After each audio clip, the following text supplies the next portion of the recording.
What's up, Faith family? Jarvis Guy and the Voyager RTYT here, and welcome back to another Diecast review. Today we're going to be looking at the 2017 Cruise Bruiser that was originally introduced in the 2017 Hot Wheels Daredevils line of cars. This car right here is a Hot Wheels original full-size SUV that, according to the Hot Wheels wiki, was based on a demolition derby car of some kind. So we've already got an interesting history behind it, and a pretty obvious one at that, since you can clearly tell it's demolition derby influences, since the front wheels are placed a bit taller than its back wheels, which makes the car feel somewhat uneven, which I'll show from this angle.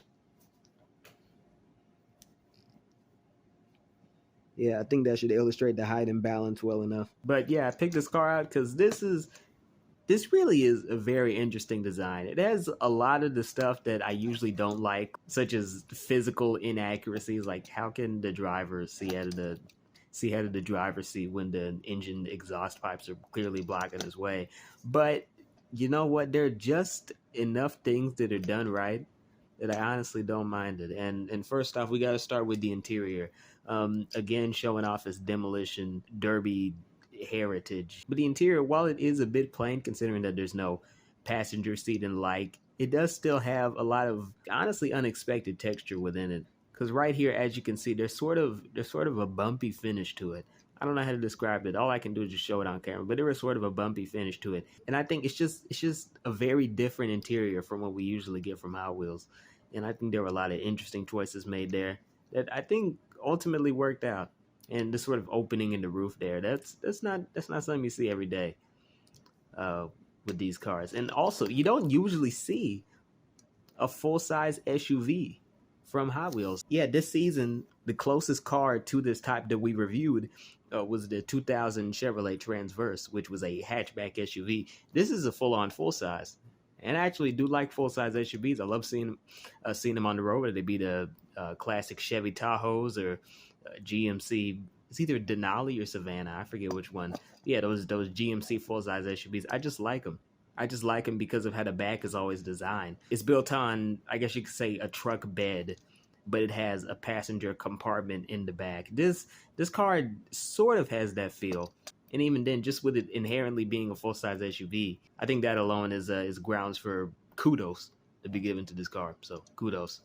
About the wheels, honestly, compared to the other coloring choices on this car, I'm not too bothered by the wheels. Typically, this type of color would bother me, but it's used pretty well to complement the blue. And with the design aesthetic that they were apparently going for, I think it overall works pretty well in conjunction with the rest of the design. And speaking of the rest of the design, especially the whole rat thing and the Hot Wheels Daredevils fonts, those were some interesting choices. Again, I'm sure there was another Coke binge going on at Mattel offices, because this is not a normal design. That rat, I still can't understand, why is there a rat there? And see, there's no description for individual car variants, so you just have to wonder, why the hell did they include a rat? Did someone see a rat while they were designing the car? I don't know.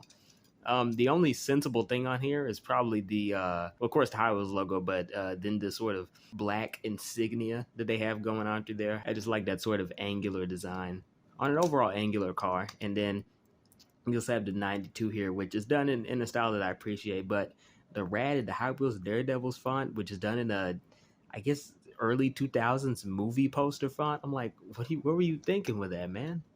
What were you thinking with that? But thankfully, the rest of the characteristics of this car's body do indeed compensate. I love the shade of blue. It works well with the tires. It works well with the other green that they decided to include. And it also works well with the white and black elements that are on the car. The front is very interesting to me because while it does look good from the top, I can't say it looks too good from the front. I think that if they had done a sort of chevron thing to where there was a central angle on the grill and it extruded out to the tip of the hood, I think that would have worked better. Like you see with a lot of Chevrolet Camaro vehicles, I think that could have worked. But having it just be flat, that doesn't quite feel right. It makes this dip that you see right here feel even more unnecessary, and I can't really get behind that. And again, with the height and balance of this car, it did throw me off a bit at first, but after a while, I barely started to notice it, and it even gave the car a sense of character. which now that I know the origins of this car and the design inspiration, it makes complete sense now, and hopefully it makes sense for you now too. So yeah, there's not really much more to say about this car. I dare say it sort of feels like a filler car, but it does have a lot of character to it, and I do think that overall they did a pretty good job with the design, so I can't really knock them on that. For the sake of mentioning this, I'll mention it at the bottom of the car. Is copyright date 2016. This was released in 2017, as I said before. I'm getting tired of saying that at the beginning of videos because I know you guys are getting tired of hearing it, but I guess it's not worth the effort to change the year of the copyright date on the basis of these cars. So yeah, again, with that said, that has been the 2017 Cruise Bruiser, a Hot Wheels original car. I honestly think that this is overall a good car, even though there are a few glaring flaws and some really bizarre elements on it. It's more of a 50-50.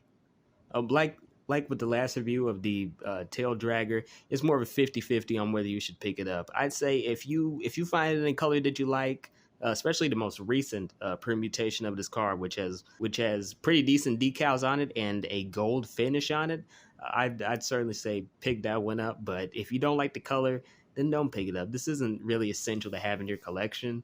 If you're a fan of these like big protruding engines, then yeah, it's probably a car for you to get. But even if that's the case, there are much better cars. I have a maroon Camaro car that does the whole, front engine thing a lot better than this. And even the double vision that I reviewed a couple of weeks back, even that did the sort of external tall protruding engine thing better.